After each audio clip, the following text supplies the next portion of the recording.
நம்ம இருமுடி நம்ம யாத்திரம் போது இருமுடி நரைப்பதை பற்றி இப்பொழுது பார்த்தோம். நான் திருப்பி சொல்றேன். இருமுடி நரைக்கும் பொழுது அந்த நெய் அந்த தேங்காய் உள்ள போகும் பொழுது இன்னும் உங்களுக்கு டீப்பா சொல்றேன்.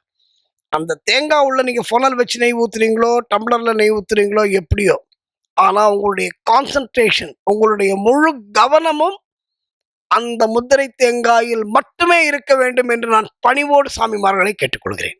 ஸ்ரீ தர்ம சாஸ்தா பாகிமாம் சபரிகிரீஷா பாகிமாம் மணிகண்ட தேவா பாகிமாம் மகிஷி சம்ஹாரா பாகிமாம் வில்லாளனே நீலிமலை வாசனே நீ இல்லாத இடமில்லை என்னையனே இருமுடி தாங்கியே உன்மலை ஏறியே இருமுடி தாங்கியே உன்மலை ஏறியே உன் தரிசனம் பார்த்தவர்க்கு வாழ்வில் ஒரு குறையில்லையே ஐயப்பா, உன் தரிசனம் கண்டவர்க்கு வாழ்வில் ஒரு குறையில்லையே, வாழ்வில் ஒரு பயம் இல்லையே. இருமுடிய முறையாக நிறைச்சி என்ன வேணா வேண்டிக்கோங்க, என்ன வேண்டுதல் வேணாலும்.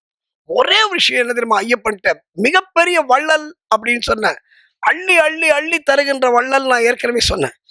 ஐயப்பன்ட்ட என்ன மிகப்பெரிய சமாச்சாரம் அப்படின்னு சொன்னா, நான் ஏற்கனவே சொல்றேன், ஒரு சரணம் கூப்பிட்டாலே ஓடி வருகின்ற தெய்வம். இப்போ நீங்க இருமுடிய முறையாக நிறைத்து நீ என்ன கோரிக்கை வச்சாலும் சரிங்க. உங்க வீட்டுல கல்யாணம் ஆகணுமா, உங்க வீட்டுல குழந்தை பிறக்கணுமா, உன்னோட தொழில் நல்லா இருக்கணுமா, உன்னோட வேலை ஸ்திரமா இருக்கணுமா, இதுக்கெல்லாம் ஒரே பதில் அந்த ஏன்னா சபரிமலைக்கு போற பாக்கியம் எல்லாருக்கும் கிடைக்காதுங்க. எனக்கு தெரிந்து என்னுடைய ஒரு ஒரு என்னோட ஸ்கூல்மேட்னு சொல்லலாம், மிகப்பெரிய பணக்காரன். ஆனா இன்னி வரைக்கும் அவனால சபரிமலைக்கு வர முடியல. ஏன் சார் வர முடியல? அவன் நினைச்சா 100 பேரை சபரிமலைக்கு கூட்டிட்டு போலாம். அவன் நினைச்சா ஒரு சார்ட்டர்ட் ஃபிளைட் வச்சு சபரிமலைக்கு போலாம். ஆனா அவனால போக முடியல. ஏன் போக முடியல?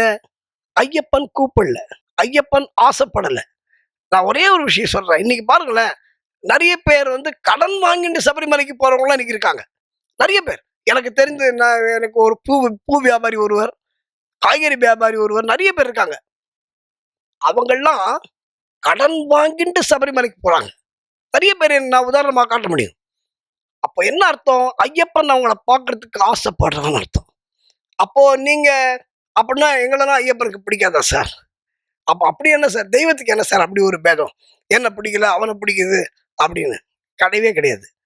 அந்த காலகட்டம் வரும்பொழுது, உனக்கு நல்லது நடக்கின்ற காலகட்டம் வரும்போது கண்டிப்பாக ஐயப்பன் உன்னை அழைப்பார் என்பதுதான் சத்தியம்.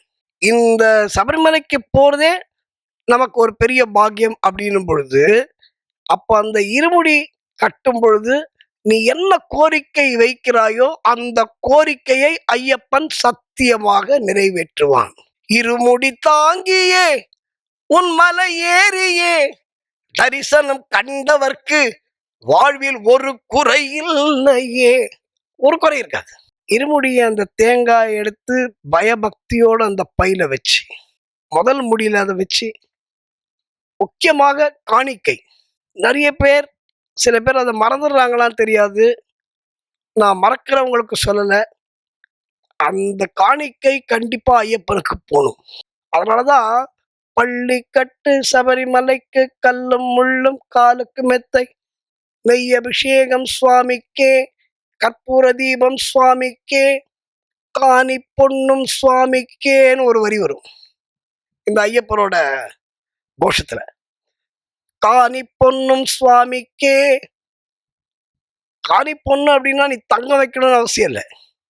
ஒரு ரூபாய் காயின் வச்சா கூட எங்க ஐயப்பன் சந்தோஷமாக ஏற்றுக்கொள்வார். ஏன் தெரியுமா?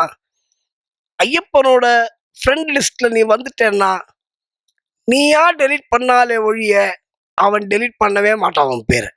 அத மாதிரியான ஒரு தெய்வம். என்ன நினைப்பார் ஐயப்பன் அப்படின்னா, என்ன பார்க்க வர பக்தர்கள் ஒரு சின்ன விஷயத்துக்கு கூட கண் கலங்க கூடாது என்று நினைக்கின்ற தெய்வம். அதுக்கு தான் நான் எல்லா சுவாமிமார்கள்ட்டையும் சொல்றேன். நீ என்ன வேணா வேண்டிக்கோ. எங்க ஐயப்பன் குழந்தை மாதிரி. நிறைய பேருக்கு ஒரு பயம் இருக்கு.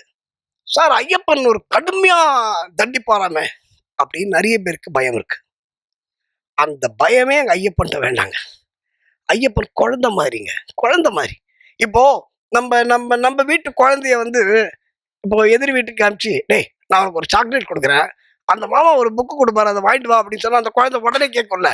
அதே மாதிரி தான் ஐயப்பன். நீ ஒரு சரணம் போட்டா ஓடி வந்துருவாரு. அப்போ ஆனா குழந்தை தானே, நம்ம விளையாடி பார்க்கலான்னு நீ விரதத்துல ஏதாவது தப்பு கிப்பு பண்ணாதான் ஐயப்பனுடைய தண்டனை கடுமையாக இருக்கும். அந்த குழந்தைன்னு நீ நினைச்சு அப்போ விளையாட முடியாது அவன்கிட்ட. அப்போ ஐயப்பன் கடுமையாக தண்டனை கொடுக்கிற தெய்வம்ன்ற ஒரு பல பேர்கிட்ட ஒரு ஒரு அபிப்பிராயம் இருக்கு. தயவு செய்து அதை மாற்றிக்கொள்ளுங்கள். எந்த தெய்வமும் நமக்கு கெடுதல் செய்யாது என்பது சத்தியம்.